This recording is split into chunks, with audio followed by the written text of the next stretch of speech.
پیسا ابھی؟ میں کانپ گیا، میرا ہاتھ میں کیمرہ لڑکنے لگا، دروازہ خود بخود بند ہو گیا۔ میں نے دروازہ کھولنے کی کوشش کی پر وہ جیسے اندر سے بند تھا۔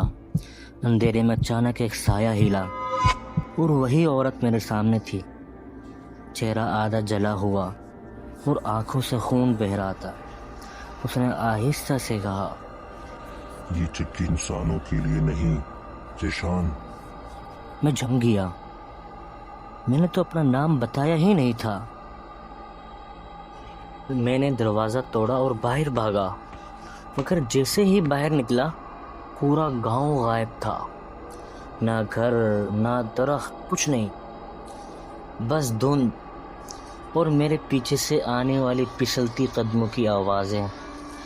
میں نے گاڑی کی طرف بھاگنے کی کوشش کی لیکن راستہ ختم ہو گیا، زمین دلدلی ہو گئی تھی اور ہر طرف وہی آواز، واپس آ جا ذیشان، آٹا بھی پورا نہیں پیسا۔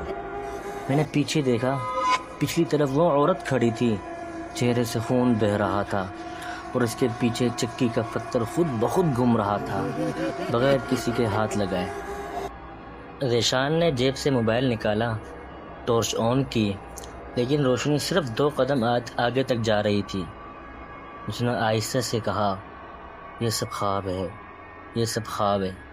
مگر اگلے ہی لمحے اس کے موبائل کی اسکرین خود بخود بند ہو گئی۔ موبائل دوبارہ روشن ہوا، اسکرین پر صرف ایک تصویر تھی، وہی عورت چکی کے پاس کھڑی اور نیچے لکھا تھا، واپس آ جا، آٹا ادھورا ہے۔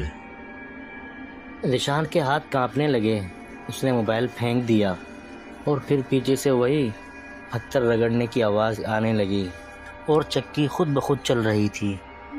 ذیشان نے پیچھے مڑ کر دیکھا، دھند کے اندر سے چکی نظر آ رہی تھی، چراغ خود بخود جل گیا اور اب وہاں 3 سائے کھڑے تھے، تینوں عورتیں، چہرے آدھے جلے ہوئے اور آنکھوں سے دھواں نکل رہا تھا۔ ایک نے آہستہ سے کہا، ہمیں آزاد کیوں کیا ذیشان؟ دوسرے نے دھیرے سے کہا، یہ چکی تیرے خون سے چلے گی۔ ذیشان نے بھاگنے کی کوشش کی لیکن ہر راستہ اسی چکی کی طرف جاتا تھا۔ وہ جتنا آگے بڑھتا اتنا ہی واپس اسی جگہ آ جاتا۔